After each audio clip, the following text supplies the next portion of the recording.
इस्लाम आलेकुम नाजरीन, आज हम आपके लिए एक ज़बरदस्त कहानी लेकर आए हैं जिसे सुनकर आप भरपूर लुत्फ़ इंदूज़ होंगे। ये कहानी मेरी सौतेली मामी की है जिसकी मैं आग बुझाता रहा। एक दिन है, मैं अपनी मामी की आग बुझा रहा था कि अचानक मामो, मेरा नाम फराज है, मैं लाहौर में रहता हूँ, मेरी उम्र 15 साल थी। मेरे अबू, उम्मी और मामी एक कार एक्सीडेंट में वफ़ात पा गए थे। मैं अब अपने मामों के साथ रहता था। कहानी शुरू करने से पहले अब दोस्तों से दरख्वास्त है, हमारे चैनल को सब्सक्राइब करें। मेरे मामों का नाम अमजद था। मेरे मामों एक फैक्ट्री में काम करते थे। मेरे मामों रोज़ाना एक लड़की को घर लेकर आते थे और उसके साथ अपनी रातें रंगीन करते रहते। एक दिन मैंने अपने मामों के कमरे से अजीब सी आवाज़ें सुनी तो मैंने कमरे की खिड़की से जो देखा, मेरे तो होश ही उड़ गए थे। मैंने मामों से कहा कि आप दूसरी शादी कर लें। मेरे मामों ने दूसरी शादी कर ली थी। मेरी सौतेली मामी की उम्र 23 साल थी। मेरे मामों की उम्र 40 साल के नज़दीक थी। मेरे मामों काम के एक बहुत बड़े जिम्मेदार थे, इसलिए सारी औरतों की ख्वाहिश थी कि मामों से शादी करती। लेकिन मामों फैक्ट्री में जाते थे तो बहुत सी लड़कियां फैक्ट्री में काम के लिए आती थी। वहां पर मामों ने एक लड़की को पसंद कर लिया था और वो लड़की भी मामों से काफ़ी मोहब्बत करती थी और मामों से मिल लिया करती थी। इसलिए मामों को उससे प्यार हो गया था और मेरी सौतेली मामी को दुल्हन बनाकर घर ले आए थे।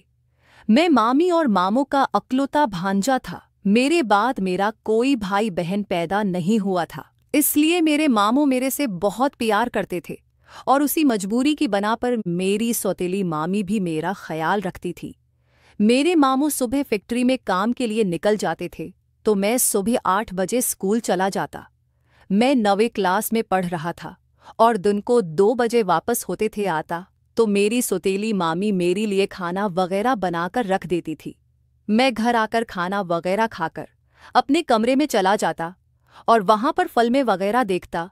फ़िल्में देख कर मैं काफ़ी ख़राब होने लगा था और मेरे अंदर बड़ी आदत पैदा होने लगी थी और मैं खुद को कई बार सुकून दे लेता था। लेकिन मैंने कभी नहीं सोचा था कि मैं ये काम अपनी सौतेली मामी के साथ होऊंगा भी करूंगा। गांव में मामू की जमीन थी। एक दिन मामू खेतों में पानी लगा रहे थे। वहां पर हमारा अपना ट्यूबवेल था, इसलिए मामू ने फ़ोन किया था कि मैं आज की रात घर नहीं आऊंगा, इसलिए तुम दरवाजे वगैरह लगाकर सो जाना। मेरी सौतेली मामी ने भी दरवाजे वगैरह लगाए और मेरे ही कमरे में आ गई थी, क्योंकि मेरी सौतेली मामी को काफ़ी डर लगता था और वो काफ़ी खूबसूरत भी थी। इसलिए मेरे मामों ने उसको ये ताकीद की थी कि वो मेरे ही कमरे में सोए। इसलिए मेरी सौतेली मामी रात के 9 बजे मेरे कमरे में आ गई थी। मुझे अपने कमरे में उसकी मौजूदगी अच्छी नहीं लग रही थी, क्योंकि मैं तो रात को फिल्म वगैरह देखता था और अपनी गर्मी पूरी करता था और आज की रात मेरे लिए काम होना नामुमकिन था। इसलिए मुझे अपनी सौतेली मामी पर गुस्सा आ रहा था। जब मेरी सौतेली मामी मेरे कमरे में आई तो वो मेरे से बातें करने लगी और बातों बातों में वो मुझसे पूछने लगी कि तुम्हारी कोई लड़की दोस्त है। तो मैं भी उससे फरी होने लगा था और मुझे अपना काम होता हुआ दिखाई दे रहा था। लेकिन मुझे शर्म भी आ रही थी कि ये मेरी मामी है और मेरे मामों के घर वाले हैं। लेकिन मेरे अंदर के शैतान ने मुझे कोई समझ बूझ नहीं आने दी थी और अपनी सौतेली मामी के साथ ही मैं वो काम करने लगा था जो मुझे अपनी बीवी के साथ करना चाहिए था। तकरीबन जब मैंने खुद को अच्छी तरह राहत दे ली थी तो मुझे एहसास हुआ था कि मैंने अपनी हमसर के साथ करना चाहिए था।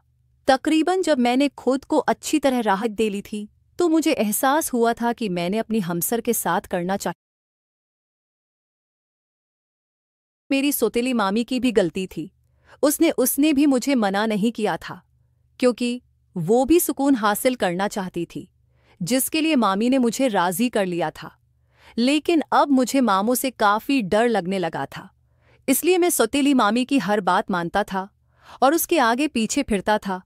लेकिन मेरी सौतेली मामी ने मेरा राज रख लिया था और मामों को नहीं बताया था। अब जब भी मामू घर से बाहर होते तो मेरी सौतेली मामी मेरा मतलब पूरा कर देती थी। मुझे भी उसके साथ करने से बहुत राहत मिलती थी और मैं उसका आदी हो चुका था। हमारा ये खेल तकरीबन 4 साल तक जारी रहा था।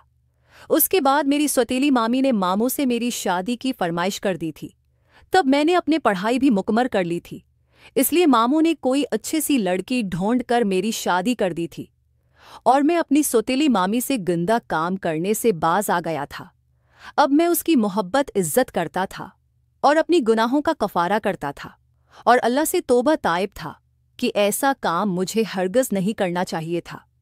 वो थी तो सौतेली लेकिन थी तो मेरी मामी, इसलिए मुझे बहुत शर्मिंदगी होती थी। नाजरीन, अगर आपको ये कहानी पसंद आई है तो वीडियो को लाइक, शेयर और सब्सक्राइब कर दें। शुक्रिया।